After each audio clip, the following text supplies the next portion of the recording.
building the capacity of media through various training programs, and it is important to highlight here, Excellency, that we have a now continent-wide program to capacitate female journalists, and this came after the realization that there are very many barriers to their progress within the newsrooms.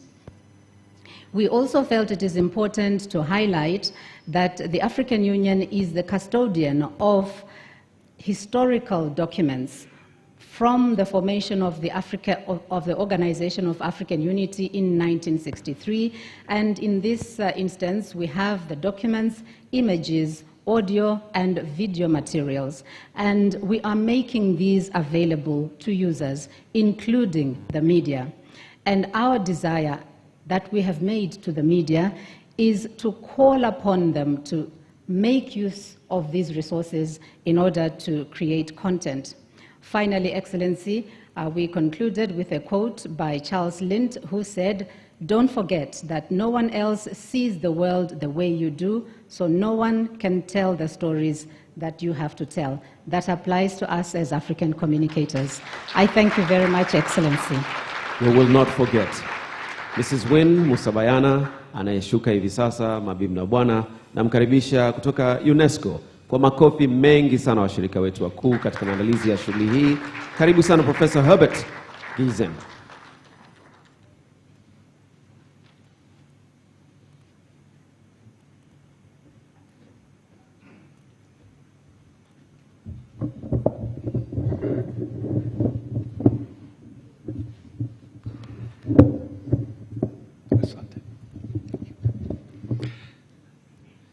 Your Excellency, Madam Samia Suluhu Hassan, President of the United Republic of Tanzania, Honorable Ministers, senior government officials, members of Parliament, Excellencies, distinguished journalists and media stakeholders, dear colleagues and friends, mabibi na mabwana, all protocols observed. Asubuhi njema na karibuni wote. Ni furaha yangu kujumuika nawe leo. Lakini sasa nitaendelea Kiingereza. I'm pleased to join you in this beautiful city of Arusha on the occasion of World Press Freedom Day 2022. I'm even more happy to join you this day because we also celebrate Eid al-Fitr. Madam President, Eid Mubarak. Eid Mubarak to all of you. Let me also congratulate you, Madam President, for hosting this first ever Continental Africa celebration of World Press Freedom Day. And the hosting of this event in Tanzania is an excellent choice, as this country, Tanzania, has made significant progress in advancing press freedom, freedom of expression, and access to information. With these introductory remarks, allow me now to read the official message of UNESCO on the occasion of World Press Freedom Day 2022. Whether in the context of COVID-19 or during war and conflict, reliable information is more than necessary. It is vital. Journalists play an essential role in providing this information. They assess, investigate, and disseminate facts, ensuring people can make informed decisions. Journalism is therefore a public good, which must be defended and supported as such. Yet, even as the United Nations marks the 10th anniversary of its plan of action on the safety of journalists and the issue of impunity, which UNESCO is proud to lead, journalists are facing a vast evolving environment. As our newest World Trends in Freedom of Expression and Media Development report shows, more than 5 in 6 people around the world live in a country that has experienced a decline in press freedom over the past 5 years. Some 400 journalists were killed during the same period just for doing their jobs. Digital technologies are further revolutionizing this landscape. They have permitted unprecedented exchanges of information supporting journalism across borders. We can now see what happens in any corner of the world at any time. But these opportunities come with new challenges.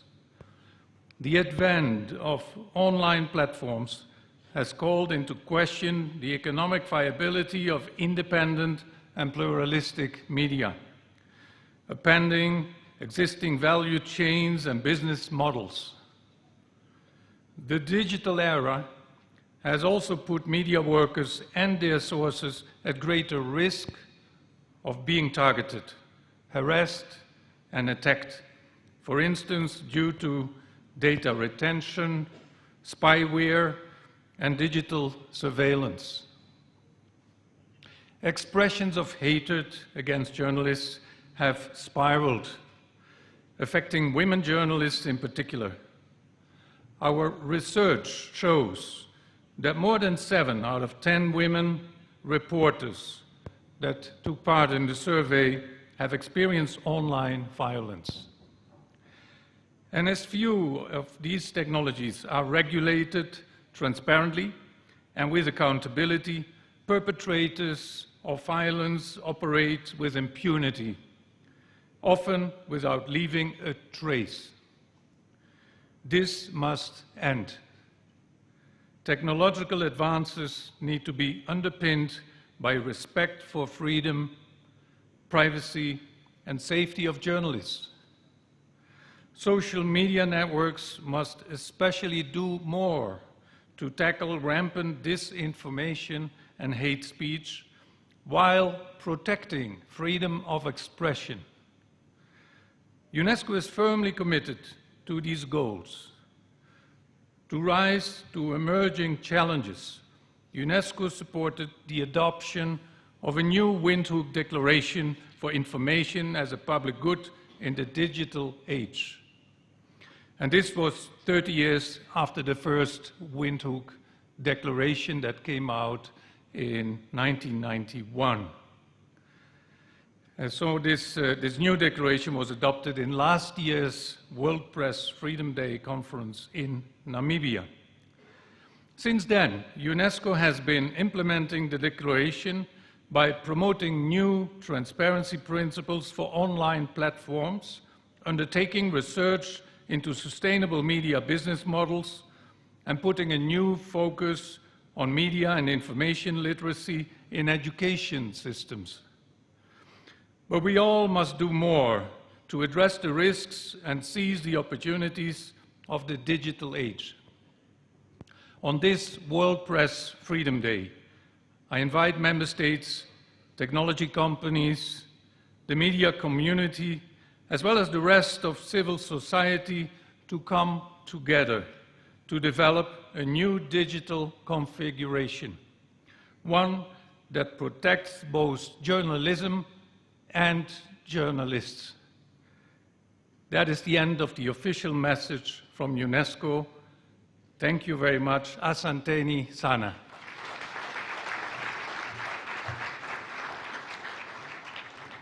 Nasi tunakushukuru sana sana sana Professor Herbert. Mheshimiwa Rais, ni furaha yangu sasa kumkaribisha mwakilishi mkazi wa familia ya Umoja wa Mataifa nchini Tanzania, ndugu Balozi Zlatan Milicic. Naomba tumpigie makofi mengi sana. Welcome the UN Resident Coordinator for your remarks.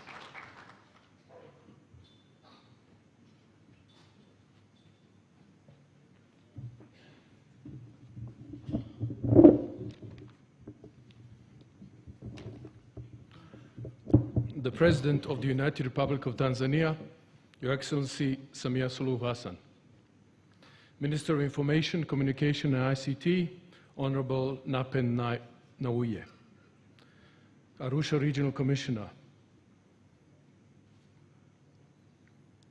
Excellencies, Ambassadors, High Commissioners, Heads of Diplomatic Missions, officials of the African Union and East African Community, UNESCO Regional Director, government officials, MPs, permanent secretaries, civil society organizations, religious leaders, representatives of the media and media associations, chair of the organizers at this forum, invited guests, Mabibi na Mbwana, Habari za mchana, and Eid Mubarak. I'm privileged to be addressing you this morning at this important event, where we reflect on the fundamental principles of press freedom, evaluate its existence around the world, and remind each other about our joint responsibility to support and protect the media. Today, we also pay tribute to journalists who have been harmed and those who have lost their lives in the exercise of their profession. Wageni walikwa. World Press Freedom Day was proclaimed by the United Nations General Assembly in 1993 following a recommendation adopted by the UNESCO General Conference in 1991. This year's World Press Freedom Day theme is Journalism Under Digital Siege, and it reminds us about multiple ways in which journalism is endangered by surveillance and digitally facilitated attacks on journalists, and the resulting outcome of all of this to public trust in digital communications. World Press Freedom Commemoration allows journalists, civil society organizations, national authorities, the academia, the broader public to discuss the emerging challenges to press freedoms and the journalists, safety, and to work together on identifying solutions. We particularly need to support and protect women journalists, who often succumb to online and offline harassment and intimidation. The Secretary General of the United Nations message for this day reminds us of all the important and sometimes risky work that journalists do in collecting, processing, and disseminating information to the public. Mheshimiwa Rais, I will now deliver the United Nations Secretary General's remarks for this important day, and I quote, On the World Press Freedom Day, we shine a spotlight on the essential work of journalists and other media workers who seek transparency and accountability from those in power, often at great personal risk. Throughout the COVID-19 pandemic, many media workers have been on the front lines, providing accurate, science-based reporting to inform decision makers and save lives. At the same time, journalists who cover climate, biodiversity, and pollution have succeeded in bringing global attention to this triple planetary crisis we have. But the threats to the freedom of journalists and media workers are growing by the day, from global health to climate crisis, corruption, and human rights abuses. They face increased politicization of their work and attempts to silence them from many sides. Digital technology has democratized access to information, but it has also created serious challenges. The business model of many media social platforms are based not on increasing access to accurate reporting, but on increasing engagement, which often means provoking outrage and spreading lies. Media workers in war zones are threatened not only by bombs and bullets, but by the weapons of falsification and disinformation that accompany modern warfare. They may be attacked as enemy, accused of espionage, detained or killed simply for doing their jobs. Digital technology also makes censorship even easier. Many journalists and editors around the world are at constant risk of their programs and reports being taken offline. And digital technology creates new channels for oppression and abuse. Women journalists are particularly at risk of online harassment and violence. UNESCO found that nearly 3 in 4 women responders have experienced online violence. Hacking and illegal surveillance also prevents journalists from doing their jobs. The methods and tools change, but the goal of discrediting the media and covering up the truth remains the same as ever. The results are also the same: people and societies that are unable to distinguish fact from fiction and can be manipulated in horrifying ways. Without freedom of the press, there are no real democratic societies. Without freedom of the press, there is no freedom. The United Nations is working to support journalists and media workers everywhere. 10 years ago, we established a plan of action on the safety of journalists to protect media workers and the impunity for crimes committed against them. On World Press Freedom Day, we honor the essential work of the media in speaking truth to power, exposing lies, and building strong, resilient institutions and societies. We call on governments, media organizations, and technology companies everywhere to support these crucial efforts." End of quote. With these few remarks, I would like to end by thanking the government of the United Republic of Tanzania, UNESCO, and the partners for commemorating this important day. Thank you for listening. Asanteni sana. Asante nawe pia ndugu Melechek. Na sasa mabibi na bwana, Mheshimiwa Rais, ningependa tu kufahamisha kwamba ndani ya ukumbi huu tumekuwa tunatumia lugha 3: Swahili, Kiingereza na Kifaransa. Hakuna shaka wote wana vifaa vya kuweza kusikilizana na watafsiri wapo. Kwa hiyo kwa lugha yote ambayo itatumika hatuna shaka humu ndani, na pia kwa Watanzania na Afrika na dunia inayotuangalia bila shaka watakuwa na shaka yoyote. Sasa basi, naomba nikaribishe waheshimiwa wawili, mabalozi wawili. Moja ni balozi wa Sweden, Anders Schober. Pili nitamkaribisha British High Commissioner David Konkar.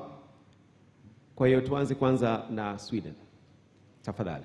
Makofi mengi sana. Balozi amekuwa nasi kwa muda wote, mshiriki mzuri katika mkutano huu.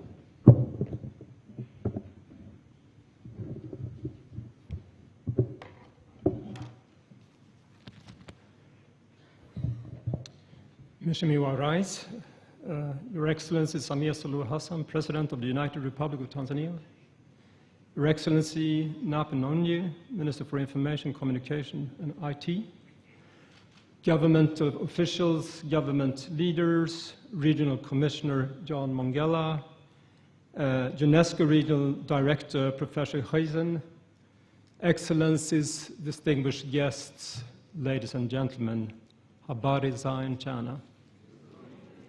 Eid Mubarak to you all. Tanzania and Sweden, we have a long history of working together to promote broader development goals nationally and internationally, and we truly appreciate the government of Tanzania's interest and commitment to engage in dialogue on important areas such as democracy and freedom of the speech. This is indeed manifested in this 3-day conference celebrating the World Press Freedom Day and its fundamental principles of pluralism and independence. As we have heard, journalists and media workers often find themselves exposed to challenging and sometimes very dangerous situations. As we gather here today, we pay tribute to those journalists who paid the ultimate price in the exercise of their profession. We do remember the tragic accident that happened in Mwanza some time ago, where 5 journalists and media workers died when they were on duty. We also note that Russia's illegal and unprovoked invasion of Ukraine has now been going on for 2 months, and at least 14 civilian journalists and media workers have been killed in the line of duty. Our thoughts are with their families and loved ones. Your Excellency, Tanzania is one of the fastest growing digital markets in Africa. It is estimated that 50% of the population here have some sort of access to the internet. And the emerging technologies allow citizens to directly access their leaders, organize public debates, and enabling more efficient participation. For independent media to thrive, law and regulations must take account of the evolving needs of a journalism in an era of rapid digital transformation. And we do welcome Tanzania's commitment to amend the Media Services Act of 2016 as expressed in the response to the Universal Periodic Review of Tanzania Human Rights Record. And hopefully this could also pave the way for a broader review of related laws such as the Cybercrimes Act, the Access to Information Act, and the Online Content Regulation, which are currently limiting media freedom and the citizens' enjoyment of freedom of expression. In the same vein, we laud the government's willingness to speed up the process related to a data protection bill. Ensuring the protection of personal data and privacy rights is inevitable as more and more services and interactions are taking place in the digital space. Mheshimiwa Rais, Sweden, we have been partnering with the Media Council of Tanzania to promote accountability within the media sector. And we're also a strong supporter of the United Press Clubs of Tanzania since the very beginning. 28 press clubs around the country with more than 800 journalists as members. And the journalists out there are offered training on a variety of themes, including digital journalism and digital security. When I visited press clubs together with my embassy team, they share stories with us, and some of the stories are the following. They say that digitalization offers many opportunities. For instance, the press club here in Arusha, I understand, is operating an online TV station, and many press clubs have their own blogs. Members also appreciate that there is less self-censorship than before, and that journalists can report more freely. But one of the biggest challenges that they are facing seems to be the lack of resources, and journalists have difficulties remaining competitive and adapt to the digital transformation. Most media workers and journalists we meet are freelancers, and they say that their integrity is often compromised as paid-for reporting has become the main source of income. Journalists are keen on doing more investigative journalism and impact journalism on social issues in the communities, but there is no viable business model or support structure. And journalists are also concerned about requirements of academic qualifications. Your Honor, let me come to an end and let me underscore that democracy and its principles, including respect for the rights to freedom of expression, assembly, and association, must be continuously nurtured and safeguarded. Media, often referred to as the fourth estate, is an absolutely crucial part of this equation, not only to report on current affairs, but to act as a watchdog pursuing accountability and transparency. Let me end my remarks by congratulating all journalists here today and media workers on the World Press Freedom Day. Hongera sana, keep up the good work and stay safe. Asante sana kwa kunisikiliza. Asante sana, Ambassador Anders. Karibu sana, Balozi wa UK, the British Ambassador, High Commissioner. It's your turn now. Your Excellency Konkar. Makofi kwake tafadhali.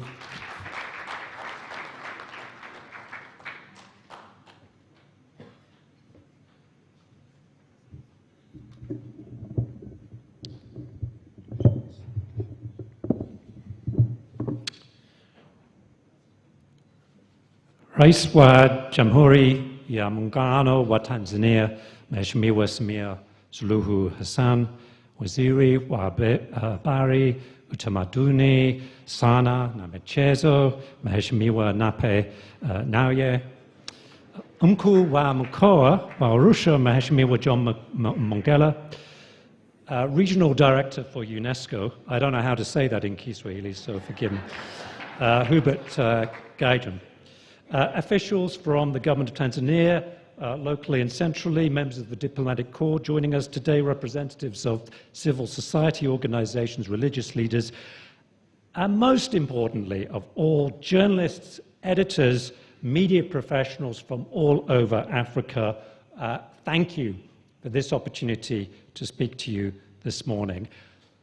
And I say that from my heart because I stand before you today as a diplomat, but I was once a journalist. I once did your work. And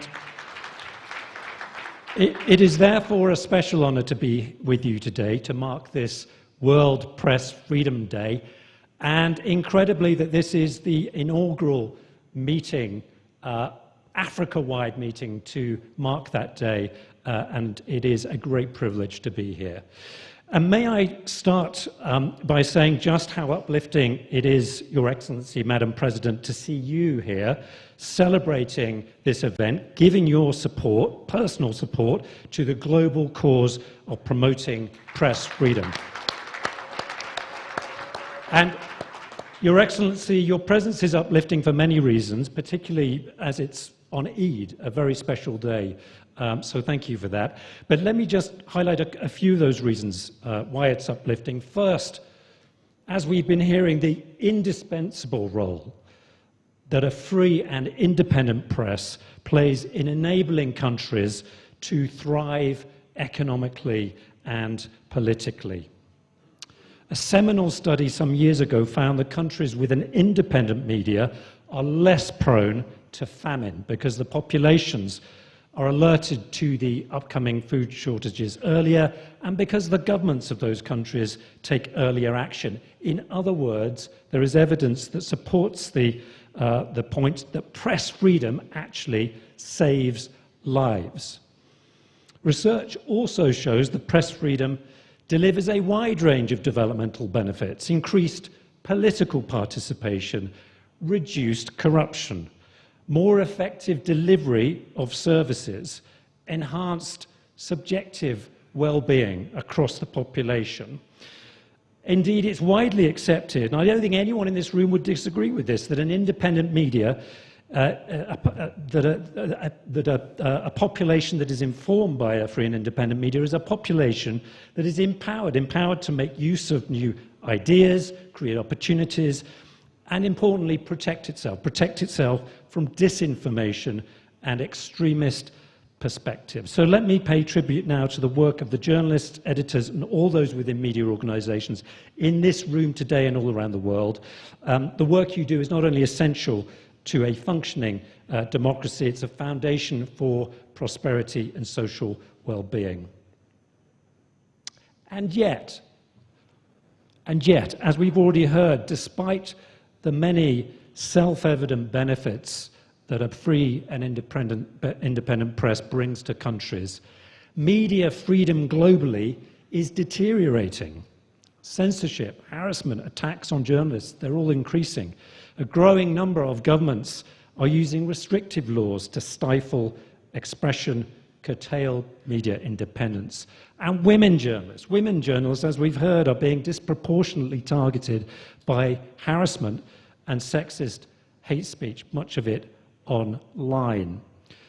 And the symptoms of this global malaise are all too common. Media houses pressured into running only government-approved stories, independent news outlets being shut down, journalists having to self-censor, and in the worst cases, media professionals paying for their commitment with their liberty or their lives.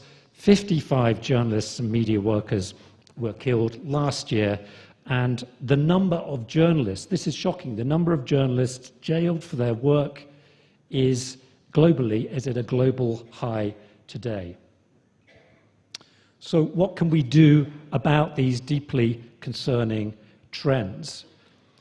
Well, we can take a stand together. We can redouble our efforts to protect media freedom, both in our own countries and internationally. And we've heard from the African Union, here in Africa, the African Commission on Human Rights has established very clear, very solid standards through its declaration of principles on freedom of expression and access to information. And there are many instruments here in Africa, agreed across Africa, that support press freedom. And what we need to see is more governments using these as their guiding lights in terms of regulation and the way they handle the media. At a global level, for the past 2 years, the UK has, along with Canada, co-chaired a new initiative designed to protect media freedom. It's called the Media Freedom Coalition, and it's grown quickly. It's grown to have a membership of more than 50 countries. all working together through this initiative to advocate for media freedom, protect journalists, and to hold to account those who harm journalists for doing their job. And as part of that initiative, the UK has worked very closely, I'm pleased to say, with UNESCO and Canada to establish the Global Media Defence Fund. And this fund provides financial and legal support to journalists, their families, and civil society, as well as training. The UK has committed £3 million, or more than 10 billion shillings, to fund that effort over the past 3 years. Thank you. Another way we can work together to reverse the negative trends is to endorse, recognise, and encourage other countries to emulate those countries that are bucking that global trend and moving in a positive direction on media freedom. And in light of that, it's fitting that this event is taking place here in Tanzania this year, where under the leadership of Her Excellency the President, we have recently seen some very positive steps, including some long-standing bans on media outlets being reversed and a review being initiated into media laws, including the Media Services Act. And it's been heartening too to see Tanzania accept some of the recommendations on media freedom in the recent UN Human Rights Council Universal Periodic Review. Your Excellency, development partners welcome these steps, and rest assured that we will not only support Tanzania on this journey, but be hoping that other countries in the region and beyond will follow the example you and your government are setting. And with that in mind, we would note that it would offer inspiration and encouragement to other countries to see Tanzania consider at least the possibility of joining the Media Freedom Coalition, if not now, then at some point in the not-too-distant future. Over the past 3 days, we've seen the commitment and passion of those who work in the media on display at this event. For their sake, for the sake of citizens across Africa and the world, the UK is proud to join this platform on World Press Freedom Day to renew our commitment to support the media freedom that is so essential to all of the fundamental freedoms on which our collective success depends.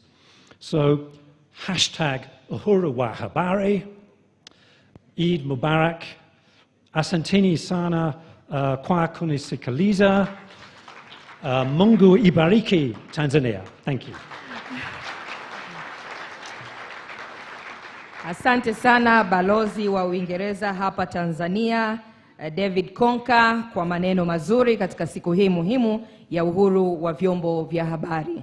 Mheshimiwa Rais, naomba sasa nitumie fursa hii kumkaribisha mwenyekiti wa Jukwaa la Wahariri Tanzania TEF, Deodatus Balile, ili aje kutoa salamu za Jukwaa la Wahariri, kisha atamkaribisha Mheshimiwa Waziri, ambapo Mheshimiwa Waziri atakukaribisha wewe Mheshimiwa Rais. Makofi tafadhali.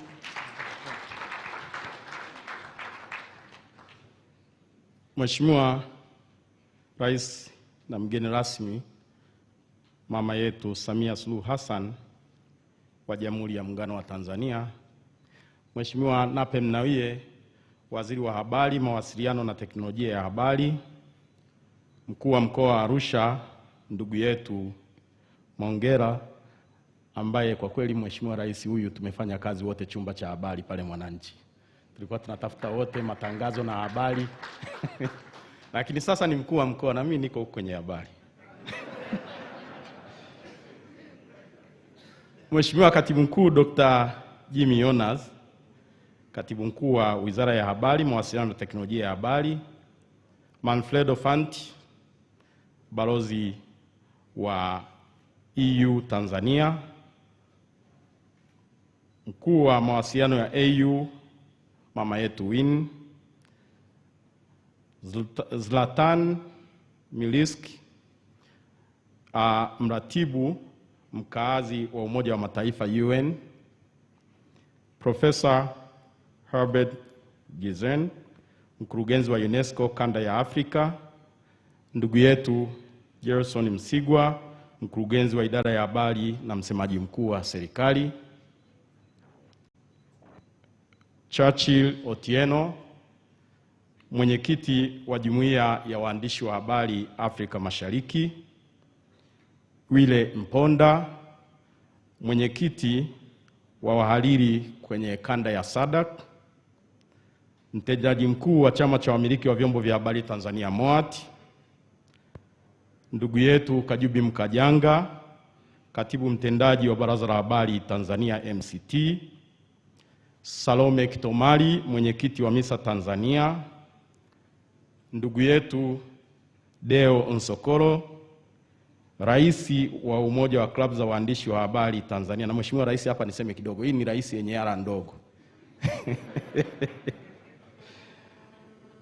Bi Joyce Shebe, mwenyekiti wa Chama cha Waandishi wa Habari Tanzania, Wanawake Tanzania, lakini ila nimeambiwa kwamba yupo mkurugenzi wake wa TAMWA Dr. Rose Ruben. Prosper Kwizega, mwenyekiti wa mtandao wa redio za kijamii Tanzania. Ndugu Danstan Kamanzi, mkurugenzi wa wakfu wa Vyombo vya Habari Tanzania TMF. Dr. Ayubu Rioba, mkurugenzi mkuu wa TBC. Nimemwona dada yetu Msokwa. Lakini pia wahariri na waandishi wa habari kutoka sehemu mbalimbali na hapa Tanzania, wageni waalikwa, mabibi na mabwana. Nadhani mtanishangaa kwa nini nimepitia protocol ndefu hivi. Ni siku yetu leo. Kwa hiyo nikasema walao kwenye majukwaa tumezoea Mheshimiwa Rais wanatambulishana wote, lakini tukasema na sisi leo walao tuwatambue kidogo.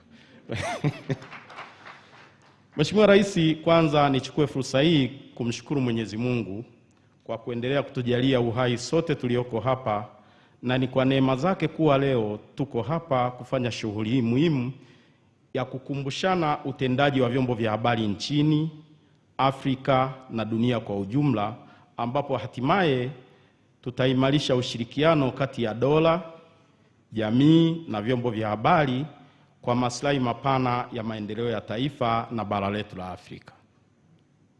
Mheshimiwa mgeni rasmi, nakushukuru kwa kukubali mwaliko wetu, kwani kwa kufanya hivi Mheshimiwa Rais umedhihirisha kwa matendo nia yako ya kukuza ushirikiano kati ya serikali na vyombo vya habari. Tunakushukuru sana Mheshimiwa Rais. Mheshimiwa Rais, niruhusu niseme Idi Mbarak. Nafahamu umetupa heshima ya pekee leo kwa muda kama huu na kwa siku hii maalum ambayo ni Eid al-Fitri. Ulipaswa kujumuika na familia,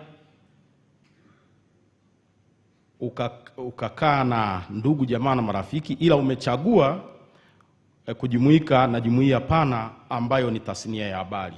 Tunasema asante sana Mheshimiwa Rais. Mheshimiwa Rais, naona itapendeza kidogo kwa maana tumesema kwamba tuko hapa Afrika. Ukifahamu kina nani tuko nao hapa ukumbini kwa siku muhimu ya kihistoria ya leo, ambao ni wadau wa vyombo vya habari na wawezeshaji wetu, ili angalau nawe ufahamu uwakilishi mpana ambao tunao hapa ukumbini. Nafahamu Mheshimiwa Katibu Mkuu Dr. Jimmy Yonazi amewatambulisha wageni walioko hapa, ila wale wa kitaaluma na wadau wengine naomba niwatambulishe kwako Mheshimiwa Rais. Naona itakaa na ila nikitaja makundi naomba msimame, maana Dr. Jimmy Yonazi alifika kwa waandishi wetu akenda haraka. Kwa hiyo nikasema basi na sisi ni siku yetu, basi tuwatambue kidogo. Nikitaja makundi naomba msimame. Tuna wawakilishi kutoka the African Editors Forum, TAEF.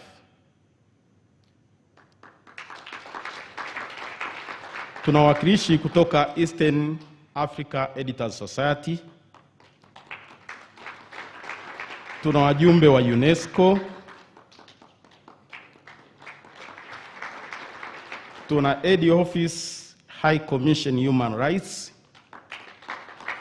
Africa level.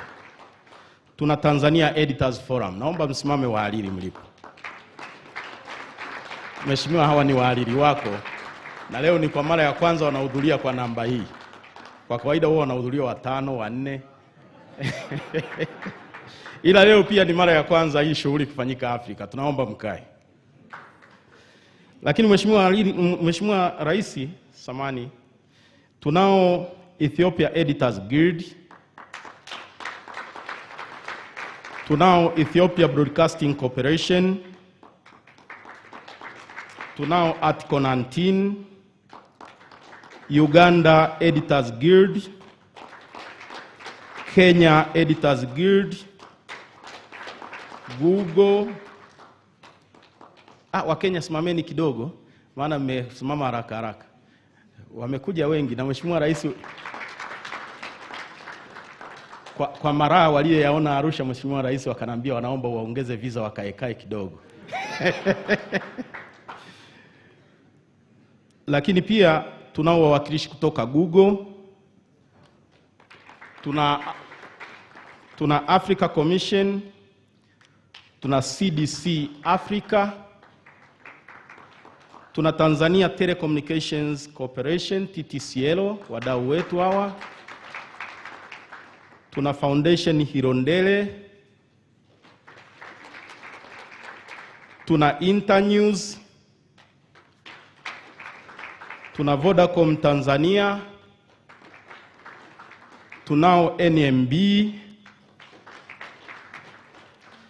tunao Legal and Human Rights Center, tunao NHIF, tunaye mkurugenzi mkuu wa PSSSF Hosea Kashimba, tunao WCF mkurugenzi wake John Mduma. Naona wamekuja wawakilishi. Tunaye mkurugenzi mkuu wa Stamiko Dr. Masawe, na Stamiko wametuonesha mkaa ili tuachane na kupikia ule mkaa wa mawe, tusiharibu sana misitu. Sasa sisi walau tuanze kuwa wateja wa mkaa wa mawe ili walau siku moja na Tanzania tu export kama product. Lakini tunaye mkurugenzi mkuu wa bandari Tanzania, ndugu yetu Eli Kiamisi. Usimame kidogo. Ilikuwa amechelewa kidogo, lakini ameanza safari saa 4 usiku. Akasema anakuwepo hapa kushirikiana na vyombo vya habari, kwa maana bandari ni lango la uchumi wa Tanzania, lakini anaamini kwamba kwa kuwa na vyombo vya habari karibu, basi na kwa kweli ametuwezesha kidogo. Mheshimiwa Rais, tunamshukuru. Tunaye mkurugenzi wa TCRA Dr. Jabil. Tunaye mkurugenzi wa TANAPA, kamishna mkuu wa TANAPA au mwakilishi wake Mwakilema. Tunaye mkurugenzi mkuu, kamishna mkuu wa TAWA Mabura. Tunaye mkurugenzi mkuu wa BLERA Godfrey Nyaisa. Tunaye mkurugenzi mkuu wa EURA Engineer Chiburunje. Tunaye Asas Group of Companies. Wakati tunaingia hapa ukumbini akasema alitamani sana kuwepo, angependa kuwa na wanahabari, lakini amepata dharura kidogo. Na leo ni Idi, lakini tulishaiandika hiyo hotuba. Tunamshukuru, ametusupport. Tunao wadau muhimu sana, na leo jioni Mheshimiwa Rais ukipata muda uungane na sisi. Ngoja Mheshimiwa Mnapa amalize. Tunao wadau muhimu Mheshimiwa Rais, jioni ukipata muda uungane na sisi, maana najua mmefungua leo, tunakupongeza. Hawa si wengine, ni Tanzania Breweries.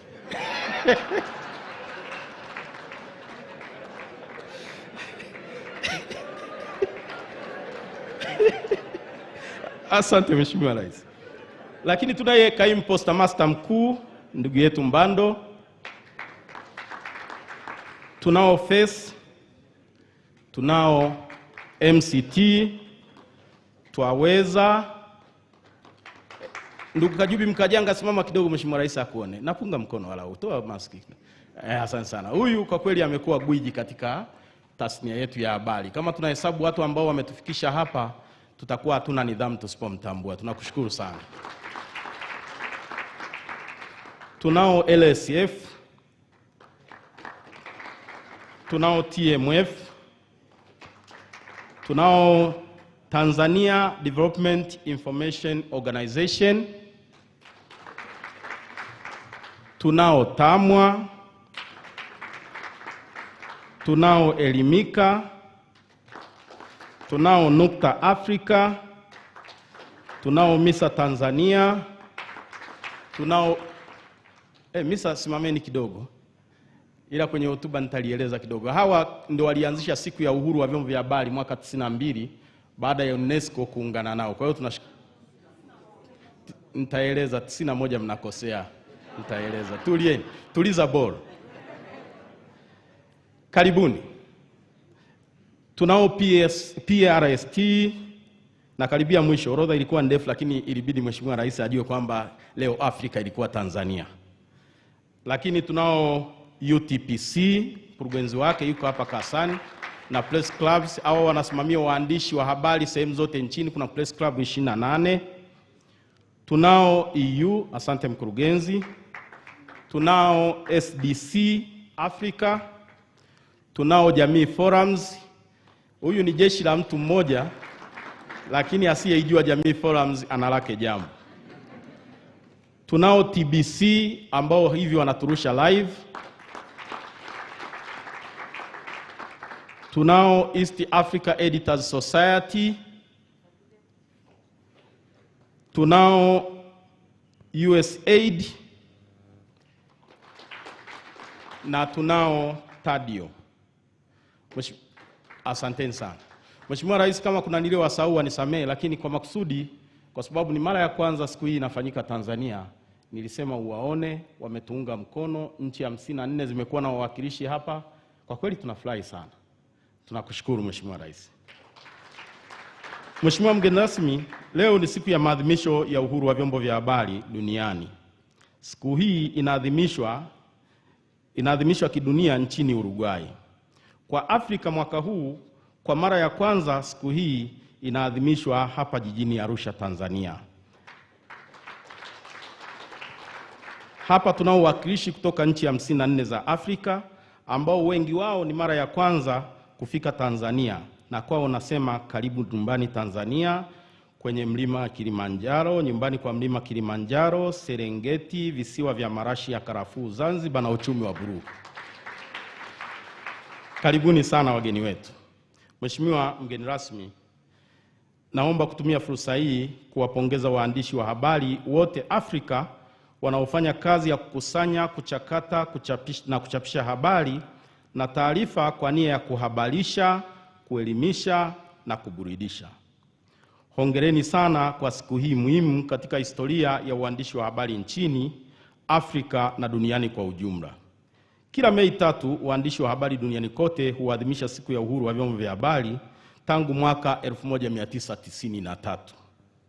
Siku hii inaadhimishwa kwa nia ya kupitia kiwango cha uhuru wa vyombo vya habari duniani, kulinda uhuru wa vyombo vya habari na kutoa heshima kwa waandishi wa habari waliouawa kazini. Mheshimiwa mgeni rasmi, mwaka 1991 wanahabari wahariri wa magazeti walikutana jijini Windhoek, Namibia, wakapitisha azimio la kuwa na siku ya uhuru wa vyombo vya habari duniani. Mwaka 1992 shirika la elimu, sayansi na utamaduni la Umoja wa Mataifa UNESCO, ambao walikuwa kati ya wafadhili wa mkutano wa Windhoek, waliamua kuirasimisha siku hii na wakaanzisha taasisi ya vyombo vya habari kusini mwa Afrika, MISA, ambayo Tanzania inatawi, na taasisi za aina hii sehemu mbalimbali duniani. Mwaka 1993 mkutano wa Umoja wa Mataifa UNGA ulipitisha azimio la siku ya uhuru wa vyombo vya habari duniani kutokana na mapendekezo ya UNESCO katika mkutano wa 26 wa UNESCO uliofanyika mwaka 1992. Mheshimiwa mgeni rasmi, kauli mbiu ya mwaka huu katika maadhimisho ya uhuru wa vyombo vya habari inasema ni vyombo vya habari na changamoto ya teknolojia ya kidijiti, au kwa Kiingereza Media and Digital Siege. Kauli mbiu hii inatualika kutafakari iwapo mazingira ya kikazi na uhusiano baina ya vyombo vya habari na serikali na jamii yanawezesha kufikiwa kwa lengo la muhimu ambalo lipo kwa makusudi yake, yaani upatikanaji na upashaji wa habari. Kama tulivyotaja hapo juu, kuna nchi nyingi ambazo waandishi wa habari wanawindwa na kwa kutumia teknolojia ya habari. Na mwaka huu kwa mujibu wa taarifa za UNESCO zilizoko kila pahala, waandishi 55 wameuawa kwa mwaka jana. Idadi hii imepungua kidogo kwa sababu mwaka juzi waliuawa waandishi 65. Kwa kujali maisha yao, naomba kwa nusu dakika tu tusimame kuwakumbuka.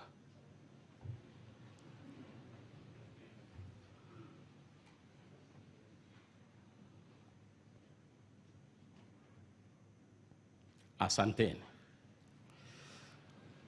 Tunaomba serikali zetu Afrika na duniani kwa ujumla zilinde maisha ya waandishi wa habari wanapokuwa kazini, kwani inaumiza waandishi kupoteza maisha na bado watenda maovu wapatao 80% hawachukuliwi hatua ipasavyo au wanakwenda bila kuguswa, impunity. Wakati tunapoadhimisha siku hii, tunauona umuhimu wa kuwapo kwa ushirikiano kati ya pande mbili, waandishi wa habari, serikali, kwa lengo la kuhakikisha kwamba utumishi wetu katika vyombo vya habari unakuwa wenye thamani mbele ya umma tunaoutumikia, bila kuhatarisha maisha yetu kwa kuzingatia sheria, kanuni na taratibu.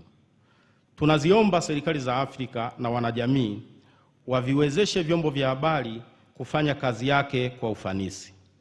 Mheshimiwa mgeni rasmi, kwa nyakati tofauti, taasisi zetu za kihabari zimekuwa mara kadhaa zikikutana kujadili uhuru wa vyombo vya habari kwa dhana pana ya uhuru wa wananchi kutoa mawazo, freedom of expression.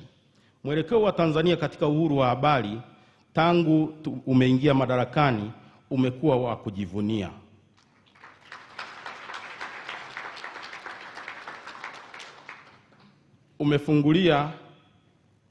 Umefungulia magazeti yaliyokuwa yamefungiwa ya Mwanahalisi, Tanzania Daima, Mseto na Mawio. Umefungulia mitandao ya kijamii na TV za Mtandaoni. Umeelekeza Wizara ya Habari, Mawasiliano na Teknolojia ya Habari ikutane na wadau wa vyombo vya habari kujadili sheria zenye ukakasi, na wamekutana na sisi. Tunashukuru Mheshimiwa Rais. Pia Waziri wa Habari, Mawasiliano na Teknolojia ya Habari, Mheshimiwa Nape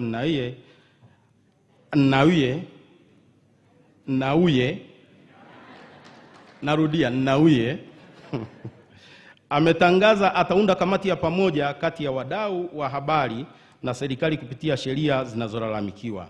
Ameahidi ifikapo Septemba 2022 sheria zitakuwa zimekamilika, sheria zinazolalamikiwa zitakuwa zimebadilishwa. Tunakushukuru sana Mheshimiwa Rais kwa maelekezo uliyompa Mheshimiwa Waziri.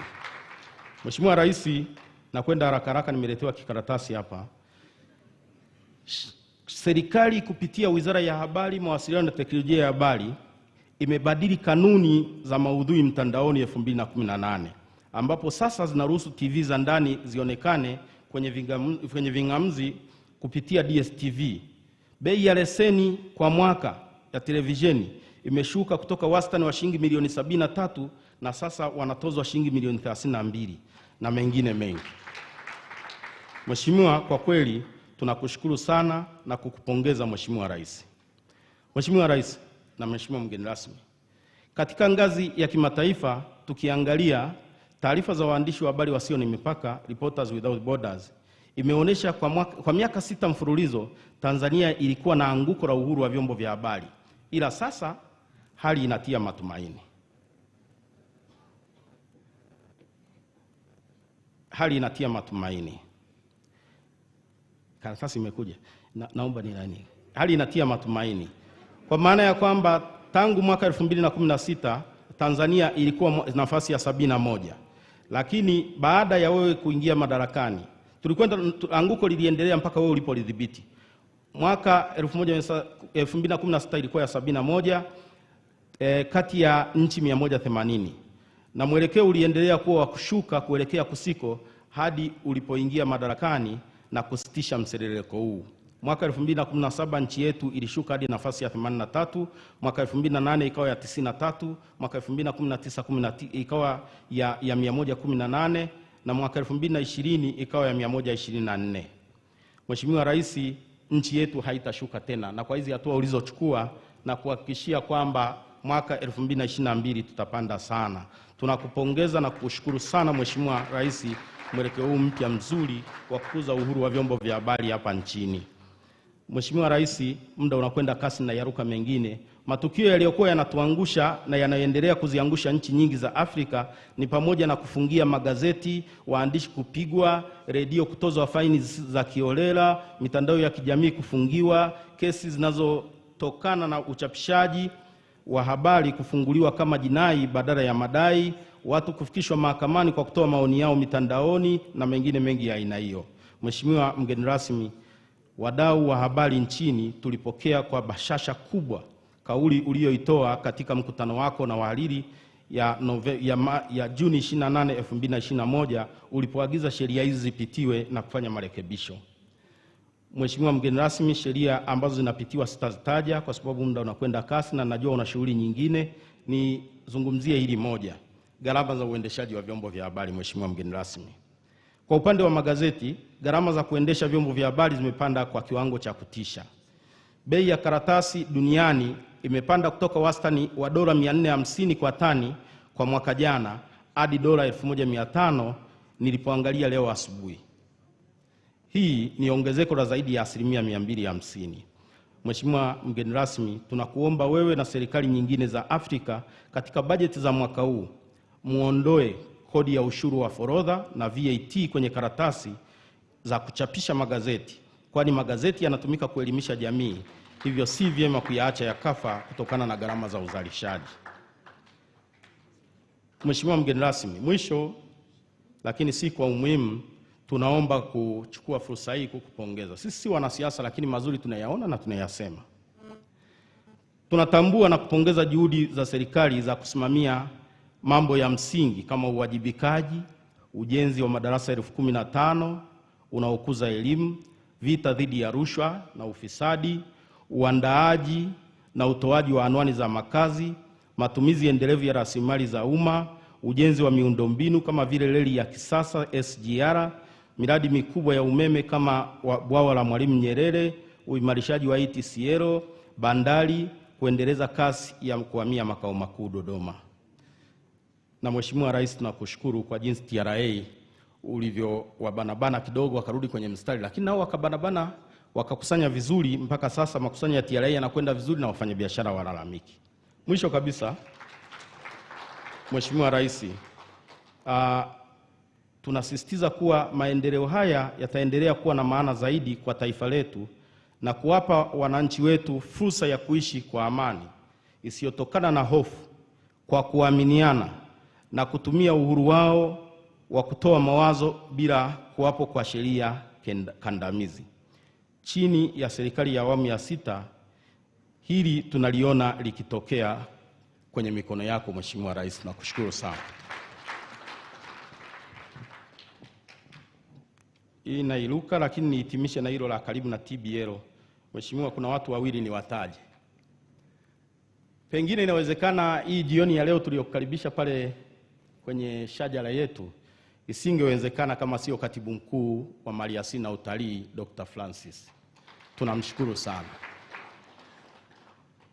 Na tunasema wageni wetu mtaiona Tanzania, mtaiona Arusha, na mkuu wa mkoa ametuambia pale nje wakati tunakupokea akasema mkipungukiwa mnipigie. Sasa Mheshimiwa Rais, kwa kweli muda umetupa mkono. Kuna mgeni mmoja ambaye yumo kwenye ukumbi huu ambaye sikumtambulisha katika utambulisho. Lakini kwa kweli huu mkutano ulikuwa mgumu sana. Ile Disemba nilipokujulisha kwamba wakati niko Naivasha wamesema tuje Tanzania, nikawaambia njoo, nilivyorudi nyumbani nikamuuliza, sasa Kigoma inakuaje? Akasema ndio ishakuwa, ninaye mke wangu hapa. Mwalimu Dafroza, karibu. Namkaribisha Mheshimiwa Waziri na niwie radhi kwa kutumia muda mrefu kidogo. Asante sana. Makofi mengi sana kwa Kibalile. Karibu sana Mheshimiwa Waziri, nawe.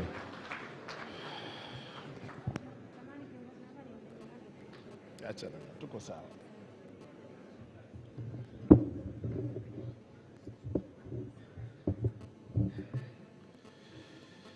Mheshimiwa Samia Suluhu Hassan, Rais wa Jamhuri ya Muungano wa Tanzania, waheshimiwa viongozi mbalimbali, kwa sababu ya muda mtambue tu kwamba natambua uwepo wenu. Nawatakia Idi njema, karibuni Arusha, na wasalimu kwa Jamhuri ya Muungano wa Tanzania. Mheshimiwa Rais, kwanza napenda kumshukuru Mwenyezi Mungu kwa neema na rehema za uzima na kutuwezesha kuwepo hapa leo. Kipekee kabisa, kama wenzangu walivyotangulia kusema, naomba kukushukuru wewe kwa kukubali kuwa mgeni rasmi wa maadhimisho ya Siku ya Uhuru wa Vyombo vya Habari duniani mwaka 2022.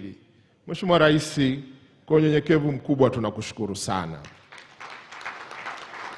Nafahamu kuwa una ratiba nyingi, na hata hapa nilikuwa naambiwa nataka kukimbizana kurudi, ambazo ungeweza kuendelea nazo. Lakini Mheshimiwa Rais, kwa kuthamini tasnia hii na kazi inayofanywa na wanahabari, ukaamua kuahirisha ratiba zako zingine kujumuika nasi hapa. Hakika umetuheshimisha sana, na sisi tunakushukuru sana Mheshimiwa Rais. Hatuwezi kupata maneno mazuri ya kusema shukrani zetu, lakini jua tunakushukuru. Mheshimiwa Rais, nitumie fursa hii kuwakaribisha wageni wetu wote kutoka nchi mbalimbali hapa Afrika. Nasema karibuni sana Tanzania, nchi ya amani, ya utulivu, lakini nchi yenye uwepo wa vivutio mbalimbali ambavyo vitawafanya nyakati zote muikumbuke Tanzania. Kama ambavyo hivi karibuni dunia imeshuhudia filamu ya Royal Tour, ambayo Mheshimiwa Rais wa Jamhuri ya Muungano wa Tanzania alitumia filamu hiyo kueleza maeneo mbalimbali ya utalii kwetu, ikiwa ni pamoja na fursa za uwekezaji. Naamini wageni wetu mtatumia uwepo wenu hapa kushuhudia uzuri huo ambao umeelezwa kwenye filamu, lakini pia naomba mtumie fursa mbalimbali mlizonazo kuitangaza filamu hii duniani. Mheshimiwa Rais, maadhimisho haya ya Siku ya Uhuru wa Vyombo vya Habari duniani ya mwaka 2022 kwa Tanzania hapa tulianza toka tarehe 1 mwezi wa 5 na leo tunafikia kilele chake. Katika kipindi cha siku 2 za mwanzo kulikuwa na maonyesho na mijadala iliyotokana na mada kadhaa zilizowasilishwa na kujadiliwa. Mada kuu na ambayo ndiyo kauli mbiu ya maadhimisho ya mwaka huu ni uandishi wa habari na changamoto za kidigiti. Wanahabari kutoka sehemu mbalimbali za bara la Afrika wamekuwa na muda mzuri wa kujadili kwa kina na kujifunza, ikiwa ni pamoja na kubadilishana uzoefu katika mambo kadhaa. Mheshimiwa Rais, kufanyika kwa maadhimisho haya Tanzania kwa sura ya bara zima la Afrika sio bahati mbaya. Ni matokeo ya kazi nzuri uliofanya Mheshimiwa Rais katika kipindi kifupi cha mwaka mmoja ambao umekuwa madarakani. Hatua ulizochukua za kuboresha, kutanua na kuimarisha uhuru wa vyombo vya habari nchini, mwangwi wake umevuka mipaka ya nchi na kusambaa bara zima la Afrika, na ndio maana hawakusita kuja kuadhimisha siku hii muhimu hapa kwetu Afrika. Yote iko hapa. Mheshimiwa Rais, tunakupongeza na kukushukuru kwa kazi hii nzuri. Itakumbukwa ni hivi karibuni tumeazimisha miaka 100 toka azaliwe baba wa taifa letu, mtoto halisi wa Afrika, mzalendo, mwanademokrasia na muumini thabiti wa uhuru wa kutoa mawazo na kusikiliza hata wale wenye mawazo tofauti na yake, Mwalimu Julius Kambarage Nyerere. Hivyo basi, uamuzi wa kuja kuadhimisha siku hii muhimu kwa uhuru wa habari hapa nchini kwetu ni sahihi na umefanyika kwa wakati sahihi. Karibuni sana na asanteni kwa kutupa heshima hii. Mheshimiwa Rais, wanahabari na wadau wa habari kutoka kila kona ya Afrika wanakutana hapa Tanzania wakati dunia ikishuhudia mabadiliko makubwa ya sayansi na teknolojia, kiasi cha kulazimisha tasnia ya habari pia kubadilika ili ikidhi mahitaji ya wakati na mazingira. Wanahabari wa Afrika wanakutana nchini kwetu wakati ambao tasnia ya habari katika bara la Afrika ina wajibu wa kusimama imara kuhakikisha rasilimali za bara hili zinakuwa baraka kwa bara hili na si chanzo cha machafuko na mateso katika bara letu. Mheshimiwa Rais, wanahabari wa Afrika wanakutana leo hapa nchini wakati ambao haja ya kulinda utamaduni wetu, uhuru wetu kwa ujumla inaongezeka kila kukicha. Katika dunia ya utandawazi, vyombo vya habari haviwezi kukwepa jukumu la kulinda utajiri wa utamaduni wa bara hili, mali asili zake na urithi kwa ujumla wake.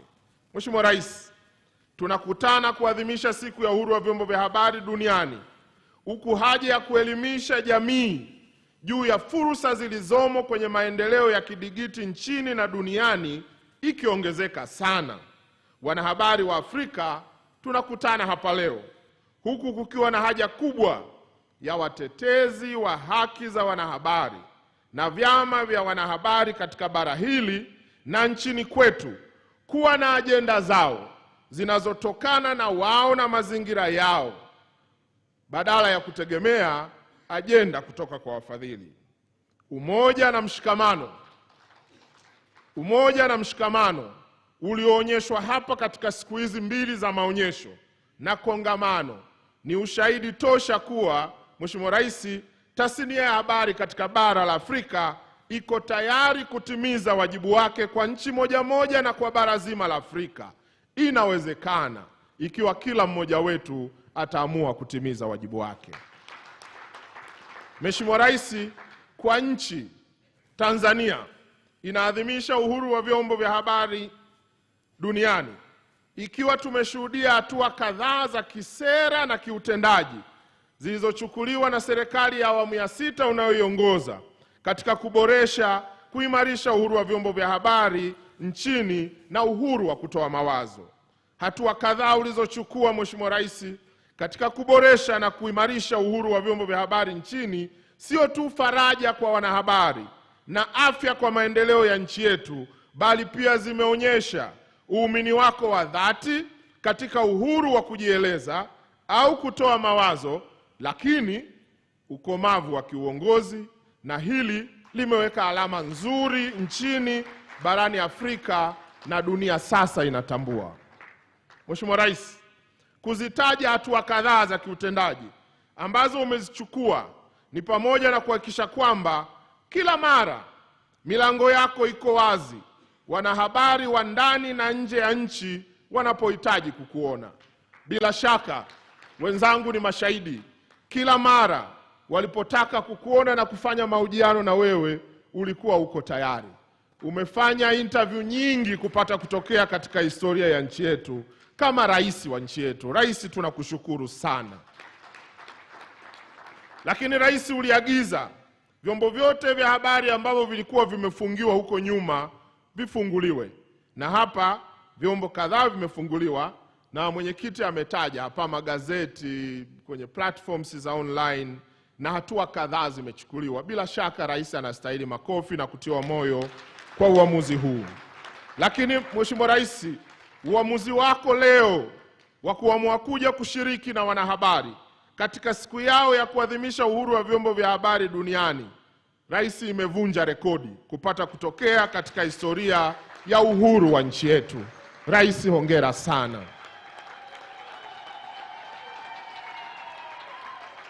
Tunakushukuru Rais, umevunja rekodi.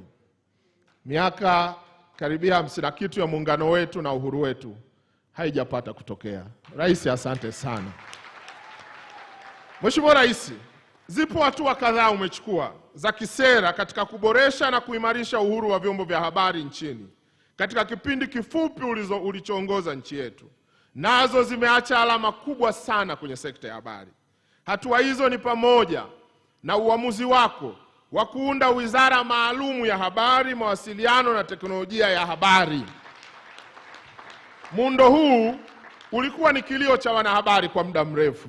Wewe umelitatua. Rais, tunakushukuru na nakushukuru kwa kuniamini kuiongoza wizara hii. Lakini mara tu ulipoingia madarakani, uliagiza bila kumumunya maneno kuwa sera, sheria kanuni zote zinazopigiwa kelele zipitiwe upya ili kuwezesha tasnia ya habari kukua na kutimiza majukumu yake bila shida. Mpaka sasa, Mheshimiwa Rais, kanuni kadhaa zimepitiwa na kubadilishwa, na hayo yamesaidia sana afya ya tasnia yetu. Lakini kwa maelekezo yako Mheshimiwa Rais, tunaendelea na mchakato wa kupitia upya sera, sheria kadhaa za habari nchini, na nyingi zipo katika hatua nzuri katika kukamilisha mashauriano na wadau ili zifanywe marekebisho. Na Rais, umeshuhudia hapa, wote wanakiri tunawashirikisha vya kutosha na mambo yako sawa. Mheshimiwa Rais, hatua hizi ulizochukua si jambo dogo hata kidogo. Zilihitaji uzalendo mkubwa, ukomavu mkubwa wa kisiasa, lakini ujasiri mkubwa wa kiuongozi, kiasi kwamba huku kwenye tasnia ya habari sasa wameanza kukuita wewe ni simba jike. Kwa ujasiri wako wa kukabiliana na hali ya kuchukua hatua za kubadilisha tasnia ya habari nchini, Rais, tunakushukuru sana. Mheshimiwa Rais, natambua kuwa katika uongozi na usimamizi kuna katiba, sheria, kanuni na taratibu mbalimbali za kufuata, lakini pia kuna busara. Ndio maana katika usimamizi wa tasnia ya habari nchini tuliamua kwa makusudi na kwa maelekezo yako kuwa katika kipindi hichi cha mpito, wakati tukipitia upya sera, sheria na kanuni mbalimbali, tutumie busara zaidi. Ndio maana tuko hapa. Lakini Mheshimiwa Rais, ningependa kuwakumbusha wanahabari kabla sijakukaribisha, matumizi ya busara tunayoyatumia hayamaanishi kuwa sheria zilizopo zimefutwa. Maneno magumu kidogo, lakini Rais, naomba niyaseme. Matumizi ya busara hayamaanishi kuwa sheria zilizopo zimefutwa au kusimamishwa. Hapana. Tunatumia busara ili mambo yaende. Sheria hizi zipo na kwa sasa ni halali kwa sababu hazijabadilishwa. Maneno magumu kidogo. Hivyo ni busara kujiepusha na kujaribu kuchokonoa uvumilivu wa busara tunayoitumia. Twendeni salama. Na nataka niwaombe mbele ya mwajiri wangu, msinitie majaribuni. Nisaidieni tupite kipindi cha mpito salama. Vinginevyo tutakuja kulaumiana bila sababu. Sheria hizi hazijafutwa, zipo hata kama mnazipigia kelele. Tuko kwenye mchakato, lakini zipo. Mheshimiwa Rais, hapa ningependa kulisisitiza hili mbele yako. Tunatumia busara, ndio maana tunakwenda salama. Lakini busara hii vizuri nayo ikaheshimiwa, na nyie jitahidini, timizeni wajibu wenu. Mheshimiwa Rais, mapitio ya sheria ya huduma za habari, nataka nimalizie hapa, kama ulivyoelekeza, yamelenga kuboresha na kuimarisha zaidi tasnia ya habari nchini. Tunapitia huku tukizingatia misingi mikuu ya sheria hii ambayo ililenga kuifanya tasnia ya habari kuwa taaluma inayojitegemea na kuheshimika. Na hivyo pamoja na mambo mengine kama taaluma itasaidia katika kuboresha maslahi ya wanahabari na kwa maana ya ajira zao na mapato yao. Mheshimiwa Rais, msingi mwingine mkuu na wa muhimu kwenye sheria hii ni dhana nzima ya kuhakikisha sheria inajenga mfumo wa wanahabari kujisimamia wenyewe kwa mujibu wa taaluma kama ilivyo kwenye taaluma zingine kama ilivyo kwa wanasheria na madaktari. Lakini sheria hii pia ililenga kuhakikisha kwamba kila mwanataaluma wa habari anawajibika kwa makosa yake mwenyewe badala ya chombo kizima cha habari kuwajibika kwa makosa ya mwanahabari mmoja ndani ya chombo hicho. Mheshimiwa Rais, msingi mwingine mkuu na muhimu katika sheria hii ya huduma za habari ya mwaka 2016 ambao sasa tunaipitia ni pamoja na umuhimu wa elimu kwa wanahabari ili kuongeza weledi katika kutimiza majukumu ya kijamii, nchi, bara letu kwa ujumla wake. Hivyo Mheshimiwa Rais, wakati tukifanya mapitio ya sheria hii na zingine za habari nchini, tutazingatia misingi ya sheria hizi na malengo yake makuu bila kuathiri umuhimu wa kuwa na namna bora zaidi ya kutekeleza misingi hii ukilinganisha na njia zilizopo kwenye sheria hii. Katika kufanya mapitio haya, Mheshimiwa Rais, tutahakikisha maoni yanazingatiwa ili kulinda maslahi mapana ya taifa letu. Mheshimiwa Rais, naomba nimalizie. Nipende tena kukuhakikishia kuwa wizara ninayoiongoza itaendelea kuimarisha ushirikiano na vyombo vya habari na wadau wa habari hapa nchini na nje ya nchi, kusimamia maslahi ya wanahabari na kuifanya sekta hii kukua na kuwa na mchango mkubwa wa taifa.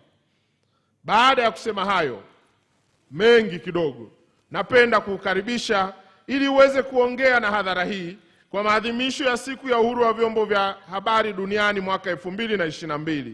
Mungu ibariki Afrika, Mungu ibariki Tanzania, Mungu ibariki tasnia ya habari. Mheshimiwa Rais, asante sana na karibu sana.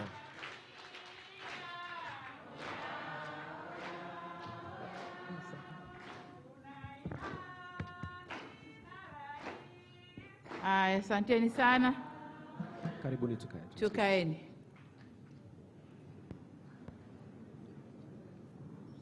Mheshimiwa Nape Moses Nnauye, Waziri wa Habari, Mawasiliano na Teknolojia ya Habari, Mheshimiwa Damas Ndumbaro, viongozi wote wa kiserikali mlioko hapa, lakini kwa upekee nitambue uwepo wa Mheshimiwa Mkuu wa Mkoa, mwenyeji wetu hapa, lakini na uongozi wa Chama cha Mapinduzi mkoa huu wote mlioko hapa. Tambua uwepo wa dada yetu Wine Musabayana, mtendaji mkuu wa Umoja wa Afrika, makatibu wakuu mkiongozwa na katibu mkuu Jimmy Onazi mwenye sekta, vyombo vya ulinzi na usalama. Nitambue uwepo wa mabalozi na wakuu wa mashirika ya kimataifa mliopo nasi hapa, uwepo wa ndugu yangu Balile, mwenyekiti wa jukwaa la wanahabari, lakini pia wanahabari wote katika makundi yenu ndani ya tasnia yenu ya habari. Natambua uwepo wenu, viongozi wetu wa dini mlioko hapa nasi, natambua uwepo wenu, wageni waliko, mabibi na mabwana. Eid Mubarak. Jamhuri ya Muungano wa Tanzania. Haya, nakwenda haraka na baraza la Eid saa 10 Dar es Salaam, kwa hiyo lazima nirudi. Ndugu zangu, kwanza nami niongeze sauti kumshukuru Mungu kwa kutujalia kuweko hapa kwenye maadhimisho haya ya Siku ya Wanahabari Duniani, na leo ikiwa ni siku ya kipekee kwamba maadhimisho haya ya bara la Afrika leo yanafanyika hapa kwetu. Na nashukuru sana kwamba mmenipa heshima hii ya kuwa mgeni rasmi. Na kusema kweli, nilipopata taarifa hii, nadhani wiki kabla, wakati niko Marekani, nadhani nikacheki na Balile, ile shughuli yenu bado ni tarehe 3.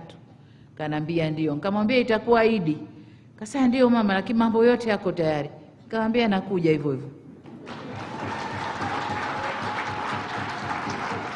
Kwa hiyo niko hapa nanyi kwa heshima ya pekee kwamba kwa mara ya kwanza shughuli hii inafanyika hapa kwetu. Lakini katika namna hiyo hiyo niwakaribishe wageni wote waliokuja hapa kwetu, na naomba baada ya shughuli hii mwe na muda kidogo, na nimeambiwa ratiba yenu mtazungushwa kuona angalau basi mkoa mmoja, vivutio tulivyo navyo vya utalii, vya uwekezaji katika mkoa huu wa Arusha. Niwaombe sana, zungukeni.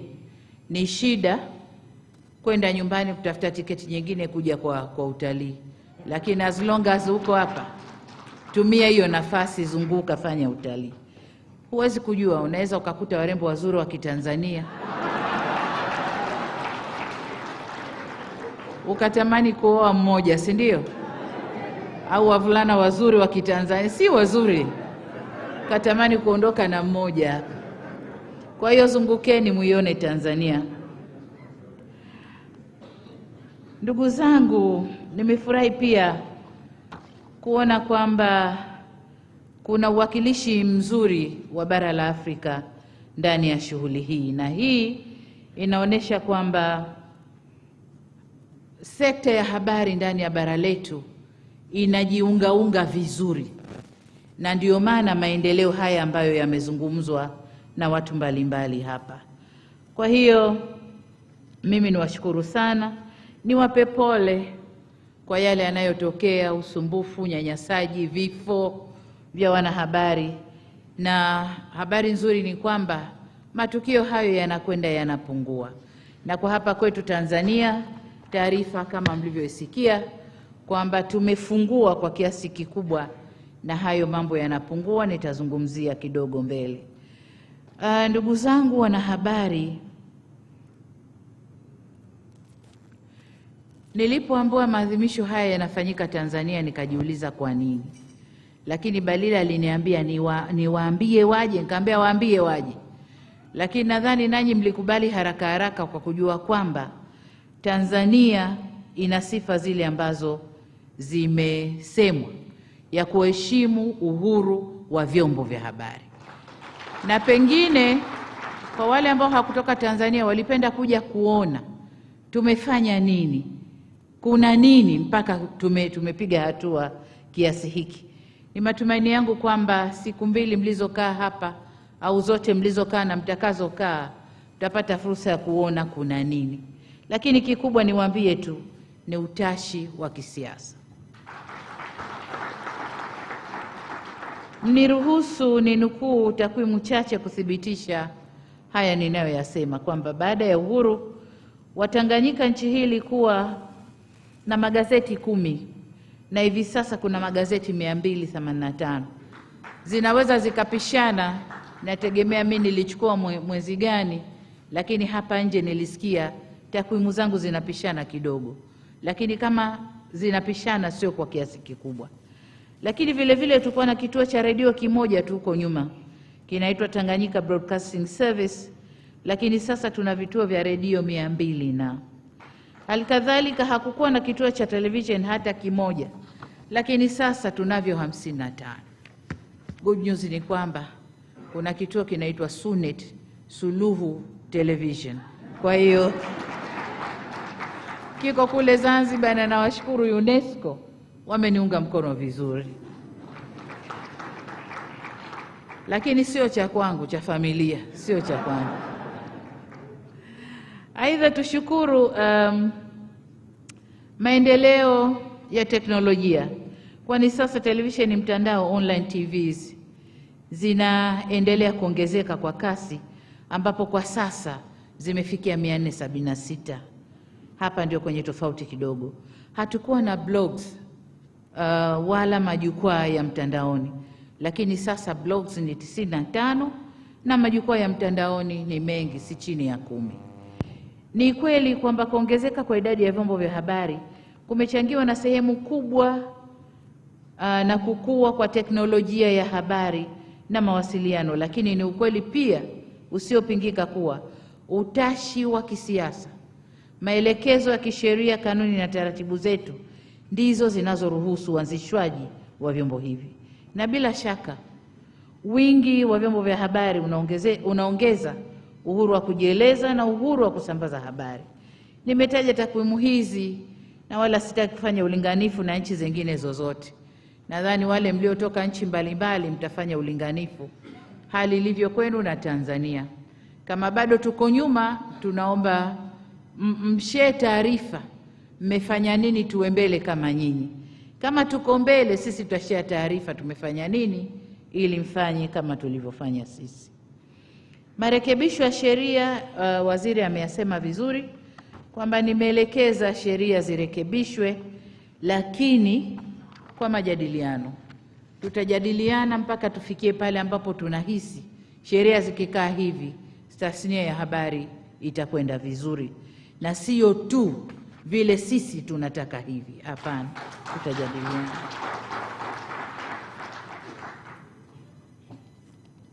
Kwa hiyo nimeagiza mchakato wa marekebisho ya sheria, nadhani waziri anakwenda nao vizuri, na ni matumaini yangu kwamba mkiwa hapa mmezungumza na mmezingatia maeneo haya ya kisheria za habari zitakazoleta manufaa kwa uchumi lakini pia ustawi wa nchi zetu.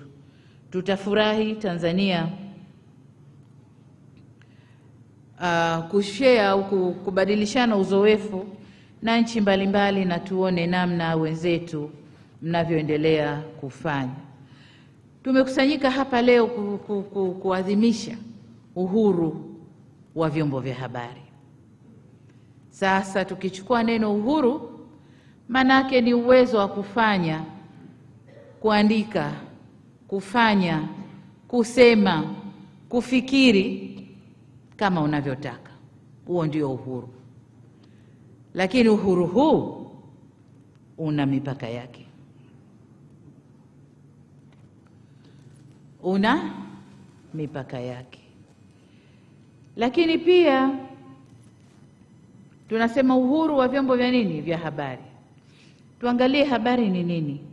Taarifa zilizopo, matukio yaliyopo, yanayoweza kuelezwa kwa mdomo, machapisho, mifumo ya posta, utangazaji, mawasiliano ya kimitandao, au kutokana na maelezo ya ushahidi ya kuona. Na kabla sijaingia hapa, nimepita kwenye maonyesho mbalimbali. Haya yote nayo yaeleza nimeyakuta hapo nje. Nikasema kumbe Tanzania tumeendelea. Kwa sababu mimi nimeweka kwenye speech, lakini nje nimeyakuta yanafanyika, si kwa kiwango kile wanachofanya wenzetu, lakini hatuko vibaya. Ni kujitahidi tuende vizuri zaidi. Kwa hiyo ndugu zangu wahariri na waandishi wa habari, hatuwezi kukataa kuwa mitandao ya kijamii, social media, imekuwa ni sekta muhimu ya maisha yetu. Hatuwezi kukataa. Tuna mitandao kama Instagram, Twitter, Snapchat, Facebook, Reddit, YouTube, LinkedIn, mingi iko duniani na mingi ya hii iko hapa kwetu. Mitandao hii inatupa fursa ya kutumia uhuru wetu ule ndio wa kueleza, kujieleza jinsi tunavyoweza. Iwe tunaitumia mitandao hii kuunganisha jamii kwa mazuri, kwa maendeleo, kwa mambo yote, kupeana pole panapotokea misiba au majanga. Tunatumia mitandao sana ya kijamii kupeana moyo katika mambo mbalimbali. Tunatumia mitandao ya kijamii kukubaliana au kutokubaliana na mambo yanayopangwa au kutekelezwa na serikali zetu, au hata kumsifia mtu, kumjenga kwenye jamii au kumharibia sifa kwenye jamii. Yote tunatumia nini? Mitandao ya kijamii na njia mbalimbali za habari.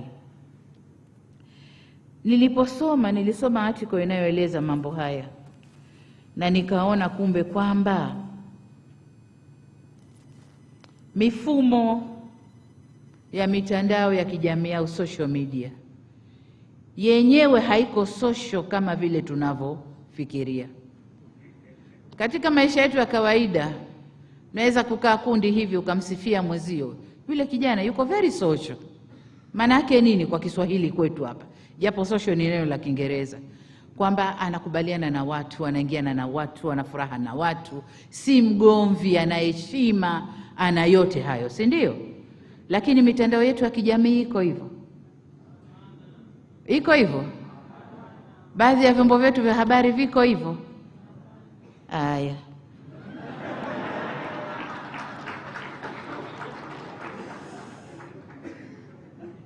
Nalotaka kusisitiza hapa kwamba sisi ni Waafrika. Tuna mila, desturi, au wanasema nini? Tuna culture, tuna values, tuna norms za Kiafrika, si ndio? Ambazo sisi kama wanahabari, sisi kama Waafrika tunatakiwa kuzitunza na kuziheshimu, si ndio?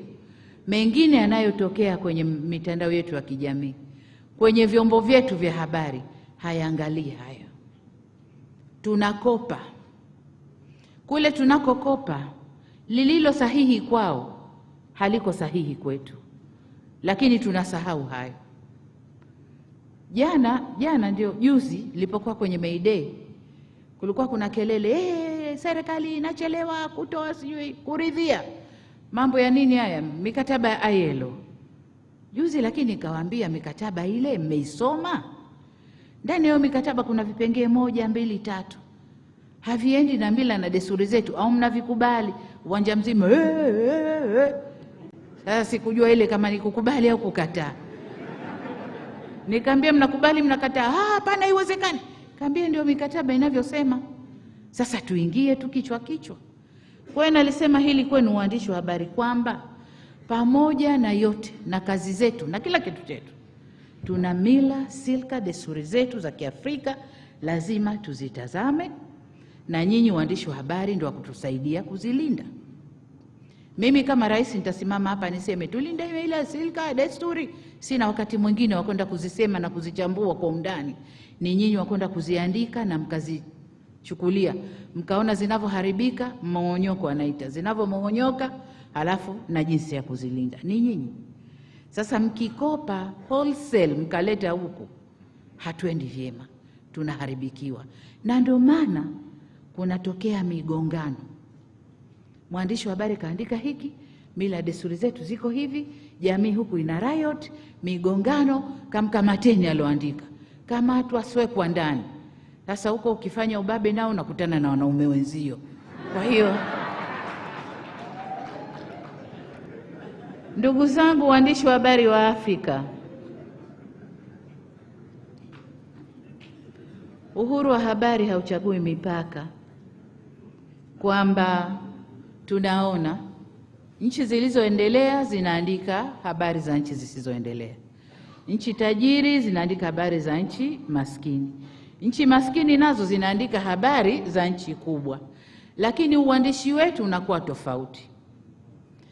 Wale wakubwa wanaandika za kwetu kwa kina, lakini na vijichumvi kidogo. Lakini habari zile wanapewa na nani? Na nyinyi, ambao wengine mnajiita maagent, mawakala wa vyombo vile. Mnazitoa wenyewe. Yaani sasa na kusema mimi Mtanzania, lakini ngoja nijivue hii nguo ya juu nibakie na t-shirt nikwambie nilivyo ndani. Lakini yule kule hajivui yeye akakupa wewe.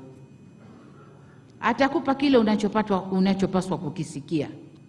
Mengine ambayo hupaswi kusikia hakupi.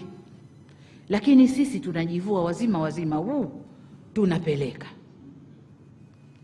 Sasa sijui kwa ajili ya nani, sijui kama ni pesa, sijui au sifa, sijui. Maana wakati mwingine mnapewa trophy mwandishi wa habari bora mzuri na nini, lakini ukienda ndani kaandika nini ni hayo. Kwa hiyo nayasema tu mawazo yangu, nataka waandishi wa habari nanyi myachukue mkae. Nyinyi mmenipa ya kwenu, na mimi nawapa ya kwangu.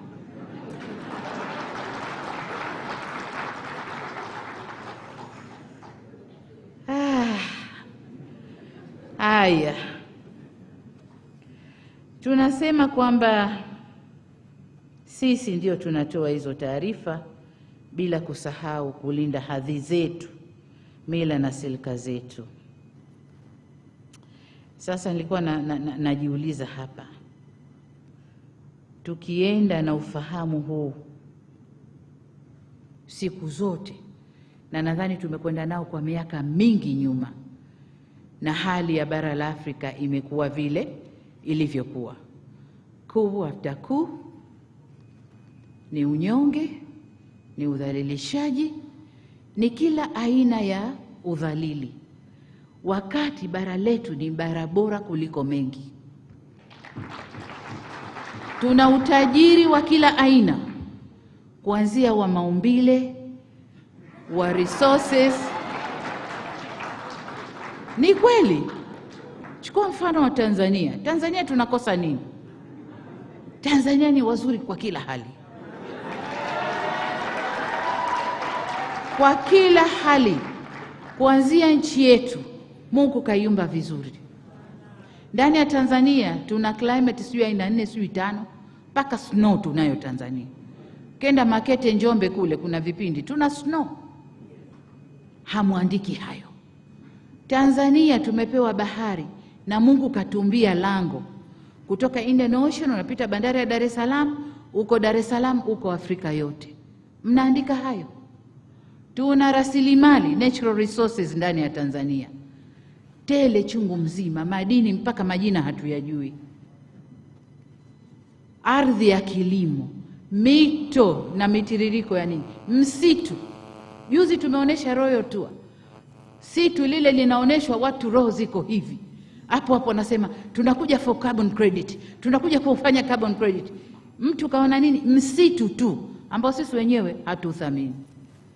So tuna mambo mengi. Acha watu wa Tanzania tulivyo wazuri, tulivyo wakarimu, tulivyo rahimu. Hamuandiki, mnaenda kujivua nguo na kuambia wengine huku hakuna demokrasi, huku kuna udikteta, huku huyu mama huyu sijui kafanyaje.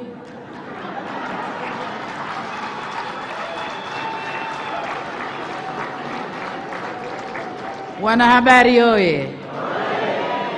Jivunieni kilicho chenu, tukuzeni kilicho chenu. Hata kitokea nani akiwaandika, hata waandika vizuri mtakavyojiandika wenyewe. Jengine, mnalindwa na sheria za kimataifa, sheria za nchi yenu. Sisi serikali tuna pledge kuwalinda. Mataifa, mashirika mbalimbali yanatoa nania kuwalinda. Lakini nataka niwaambie, hakuna mlinzi mzuri wa maisha yako kama wewe mwenyewe. Kama wewe mwenyewe tumwa, lipwa, ambiwa andika, nitakulinda, sheria hii kirekebishwa, umelindwa, si kweli. Mlinzi mzuri ni wewe mwenyewe. Tizama unalolifanya, pima. Nikifika mpaka hapa inatosha. Nikisogea hapa yule mama nitakuwa namkorofisha, na mimi sitakuacha.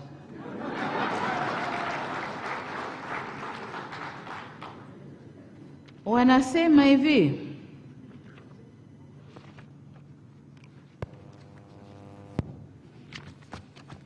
theme ya mwaka huu ya maadhimisho ni uhuru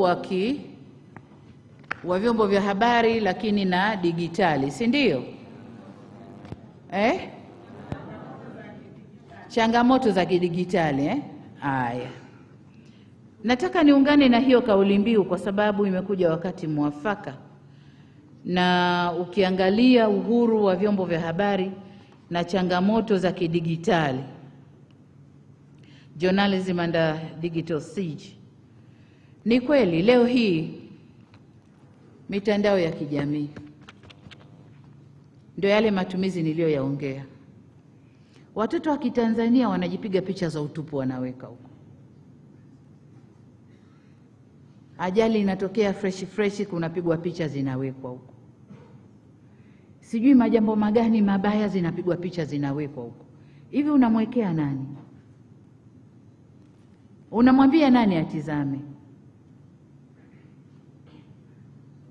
Hivi ukute dada yako ndo yuko huko kakaa hivyo alivyokaa, anajianika huko, wewe utajisikiaje? Haya, kwa hiyo waandishi wa habari, hizo changamoto ni nyinyi wa kuzishughulikia. Sisi serikali tutaunda sheria, atakayejifanya hivi kwenye mtandao atafanywa hivi, atakayejifanya hivi atafanywa hivi. Lakini wakwenda kuelimisha hizo sheria na kwenda kuonesha ubaya wa hizo changamoto za kidijitali ni nyinyi. Muwasevu ndugu zenu. Wengine wanafanya kwa ujinga tu, hawajui, anaona kufanya vile ndio sifa. Pengine kama ukifanya utakuwa unalipwa vijisenti kila mwezi, lakini anayejianika pale ni Mtanzania. Sisi wa Tanzania tunajisikiaje? Lakini tukiruhusu haya, tunawaambiaje watoto wetu? Leo hii kuna katuni na watoto wanavyopenda katuni. Katuni zilizoko mitandaoni. Katuni zilizoko mitandaoni. Mwanamume kwa mwanamume wanabusiana. Mwanamke kwa mwanamke wanashikana. Sijui nani nani wamefanya hivyo. Lakini katuni ambazo hatuzicontrol wala hatunini, watoto wanaangalia uko saa ngapi. Na siku hizi bahati nzuri, Mtoto akizaliwa leo, mwekee hapa iPad, anakifungua na anatizama kila kitu. Kafundishwa na nani? Hujui. Mwenyewe tunadhani zile akili zao ukuu wa Mungu anawaumba hivyo. Wanafungua na wanatizama kila kitu. Lakini wakuu, Mheshimiwa Waziri, wizara yako na vyombo vyako, hatuchuji, hatuna chochote. Tunajenga watoto wa taifa lipi? Mila zetu na desturi zetu tunazikinga vipi? Hivi mila zetu zinaruhusu watoto wetu waone hayo? Hatufikiri mpaka Rais aseme nendeni kafanyeni kazi yenu. Huo mfano mmoja, lakini kuna mengi. Kuna mengi. Ndugu zangu, nisemee moja kwamba kulikuwa na effort ya kuunda umoja wa wanahabari wa Afrika, lakini nadhani sijui tuliiga kidogo, ilikuwa inaitwa VOA. Na ukisema VOA duniani inajulikana ni ipi. Sasa kwa jina lolote mtakalojipa jengine, nadhani kuna haja ya kuanza huo mchakato.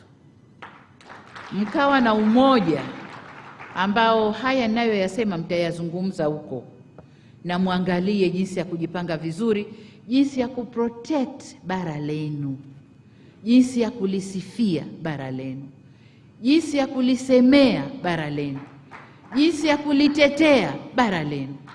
Bara letu limekuwa ni bara la maovu tu. Umasikini wote uko Afrika, wote, wa akili, wa mali, wa kila kitu uko Afrika. Lakini ukiangalia kwa undani si kweli.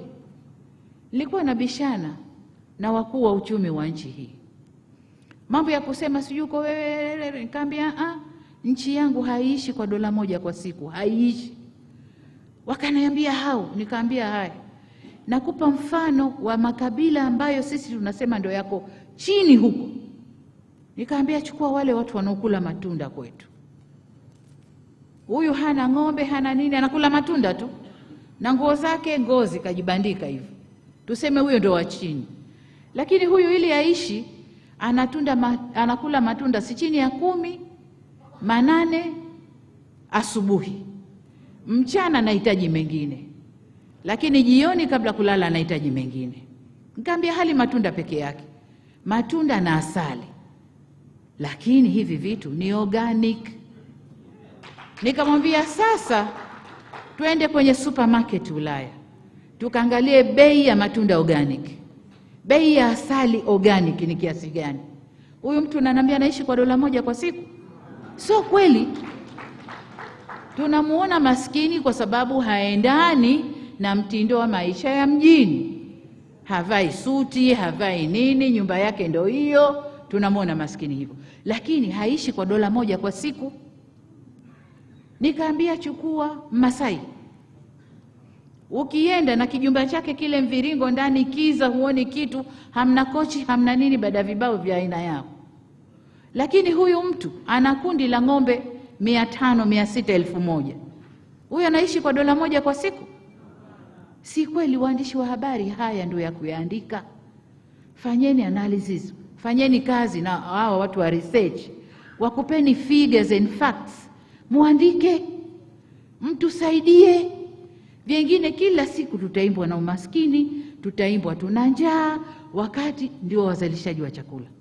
Tutaimbwa sijui nini ile wanasema mabadiliko ya tabia nchi, si ndio yanatupiga sana, na ni kweli, lakini sio fault yetu. Sisi ndio wenye situ linobeba makaboni yanozalishwa huko. Hamwandiki. Tunalaumiwa tu, tunatupiwa mabaya tu, hamwandiki. Sasa rudini, kaeni kwenye kiti kwamba nyinyi ni Waafrika na lazima msemee mambo yenu. Sasa napoenda kuhitimisha, naomba niseme yafuatayo. Kwanza, vyombo vya habari vya Afrika kama nilivyosema, kulitetea bara letu kwa uzalendo mkubwa ili kujenga taswira chanya ya bara letu. Tambue kuwa mkikaa kimya hakuna atakayelisemea bara hili. Hivyo wakati wengine wakizungumzia migogoro, nyinyi zungumzieni amani. Migogoro saa nyingine ni planted. Zungumzieni amani, ndio mila na silka zetu wa Afrika. Ni amani. Misingi yetu kisiasa, kijamii ni amani, mpaka kidini ni amani. Zungumzieni hayo. Wakizungumzia umaskini, zungumzieni maendeleo. Tumefanya mambo mengi Afrika. Tulikotoka kule miaka 60 tunapewa uhuru, sipo tulipo leo. Lakini ni nyinyi mtakaochukua kalamu, mkapige picha ya Marekani New York, mkapige picha na ya wapi sijui, mseme haya, mnawaona hao. Leo hayasemeki wallahi. Nimeona kwenye mitandao ya kijamii rais wenu kaenda kaonana na makamu wa rais wa Marekani. Baada ya wiki anaambiwa yule bibi yuko positive na COVID. Mimi mzima. Mtanzania kaweka kikatuni katia mshare, unatoka kwangu unaenda kwa Kamala, kwamba mimi ndo nimempa COVID. Lakini alipimwa baada ya mimi kuondoka, yuko negative. Kaenda ziara, kurudi yuko positive. Ulizeni, mnajiandikia tu. Mie nda ngozi ngumu, andikeni.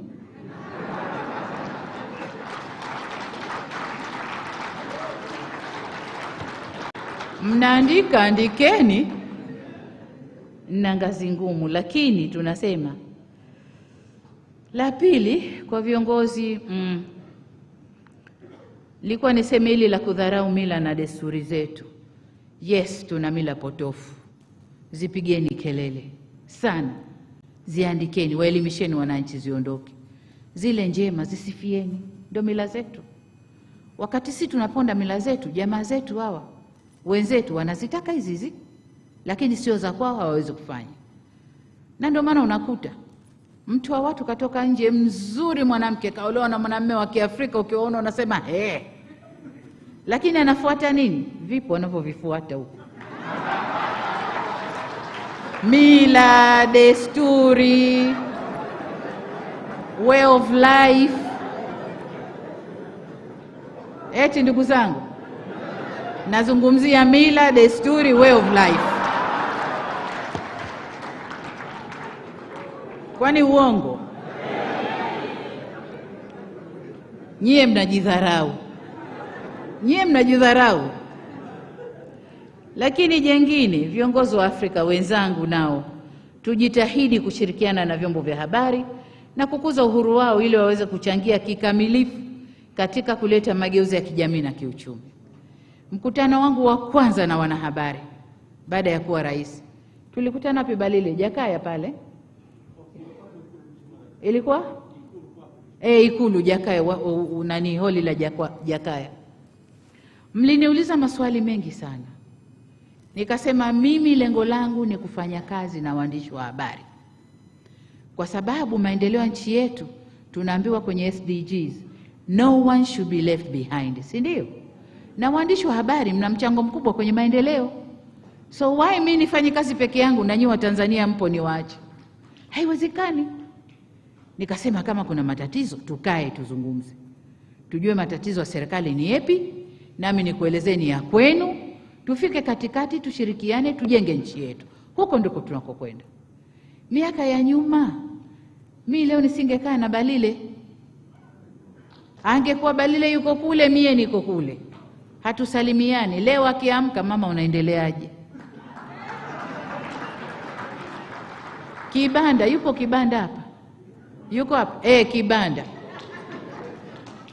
Miaka ya nyuma serikali na Kibanda tulikuwaje? Lakini leo akikaukiwa mfuko anaweza kuandika message, mama ni hoi, hata 100 nirushie.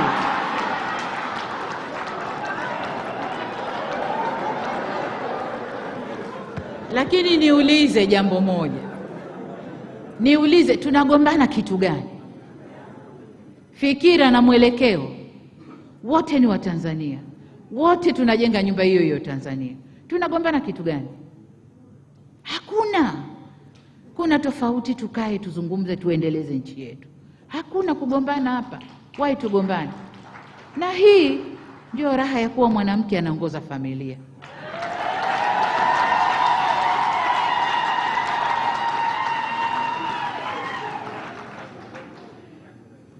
Aya, waziri alizungumza hapa, tunatumia busara, sheria ziko pale pale. Nataka niungane naye. Niseme busara ninayoitumia ni ule msemo wa kizungu, scratch my back, I scratch yours. Si ndio? Ukinikuna vizuri, mimi nitakukuna na kukupapasa ufu. Huku ninakupuliza ufu. Lakini ukinipara nitakuparura. Twende tufanye kazi kwa uungwana. Twende tufanye kazi kwa kuelewana. Ukinikuna nitakupapasa. Lakini ukinipara nitakuparura. Sheria ziko pale pale. La mwisho, nataka niwahimize sensa. August inakuja, sensa ni yetu wote. Nendeni kaiandikieni, kaisemeeni, watu waielewe, wajitokeze, wakahesabiwe. Sasa wakati nikihitimisha, nimelipokea ombi la makaratasi na vati na nini, lakini si sasa tunakwenda kidigitali. Sasa tunarudije tena kwenye makaratasi? Pengine hayo makodi yamewekwa ili watu waende kidigitali zaidi kuliko makaratasi. Lakini waziri kalisikia, ataona jinsi ya kupambana nalo au kulifanyia kazi. Nihitimishe kwa kuwashukuru sana sana sana UNESCO kwa kuendelea kuwa mfadhili kiongozi katika maadhimisho ya siku hii ya uhuru wa vyombo vya habari duniani, pamoja na wafadhili wote waliowekwa hapa. Lakini UNESCO kama walivyosema wameanza toka miaka ya 90. Kwa hiyo bado wanaendelea kuwa wafadhili wakubwa. Lakini pia UNESCO wamekuwa mdau muhimu katika kufundisha waandishi wa habari. Lakini nataka niwaambie Professor Herbert, you are becoming more active in certain periods in life. In 5 years there is a period you become more active na waandishi wa habari than kuwa sustainable training. You train more in certain periods. When we meet, two of us, I'll tell you. Nadhani waandishi wa habari mmenielewa. Mnakuwa karibu zaidi na UNESCO wakati wa uchaguzi tu. Nyakati nyingine zote hamwe karibu na UNESCO. Sasa it's upon you kuwadai wawe na training endelevu. Pesa wanazo. Kwa nini mnakubali mfundisho wakati huo tu? Nyakati nyingine zote waambieni wawafundishe muda baada ya muda, pesa wanazo. Jikaeni kama Waafrika, kaeni pamoja mfanye hiyo. Nimefurahi pia kusikia Google nao wako hapa. Nao ni miongoni mwa wafadhili wa maonesho haya na wametoa mafunzo katika eneo la akili bandia. Ndugu zangu, mkizubaa tunaenda kukatwa huko. Kama akili zetu hatuzitumii vizuri, mwanadamu kwa kwingine anafanya akili nzuri zaidi ya hizo. Ukiambia tu 1 na 1 ngapi, anakuambia 2. Nenda jikoni kalete kikombe, anakuja nacho. Hiyo ndio akili bandia. Sasa hiyo manake nini? Inakata uwezo wetu wanadamu. Kwa hiyo tukae vizuri. Ndugu zangu, nimewaambia baraza la Idi linanisubiri. Nataka niwashukuru sana sana sana. Lakini niwashukuru zaidi wale walioamua kuleta mkutano huu hapa kwetu Tanzania. Kwa waandishi wa habari wa Tanzania, Balile, nadhani tutafute wakati mwingine tukae kama waandishi wa habari wa Tanzania na serikali yenu. Tuzungumze kwa mapana zaidi na tuelewane kwa ukaribu zaidi, si ndio? Na nimefurahi kuona waandishi wa habari wakongwe sana wako hapa. Kakangu Salim yuko hapa. Hebu simama kuone. Simama kuone. Hai. Huyu sisi tuko shule, yeye mwandishi. Tumeingia kwenye serikali tukamwambia njoo fanye na sisi, anasema mtapakuwa siwezi kuwatukana nikija huko. Na mimi nataka niwatukane. Lakini siku hizi kapoa kweli kakangu, hongera sana. Njoo tufanye kazi pamoja sasa. Sasa baada ya kusema hayo, niwatakie wote Eid Mubarak na kila laheri katika utekelezaji wa majukumu yenu. Kama nilivyosema, na sheria zinawalinda, lakini jilindeni wenyewe, na ni matumaini yangu kwamba mtafurahia safari mtakazofanya kesho kwenda kwenye vivutio mbalimbali vya utalii. Wale waliotoka nje ya Tanzania, karibuni sana. This is Tanzania, this is how we live, and this is how we talk to one another. Kwa hiyo, if you don't have that habit in your country, please introduce it. Nothing wrong about it. You will see much progress in your development journey. Asanteni sana, asante sana kwa kunisikiliza. Nawatakia kila la heri. Makofi mengi sana. Mheshimiwa Rais, naomba tupige picha na wewe. Tafadhali, kuna makundi matano muhimu sana tuweze kukumbuka siku hii ya kihistoria. Na unaangalia muda wako, basi naomba nikaribishe. Let's take our seats. We're going to take a snapshot. If a picture has ever been taken fast, this is it. Representatives, Your Excellencies, Ambassadors, High Commissioners, and representatives of international organizations, please step up onto the podium. Step towards the right side of the podium.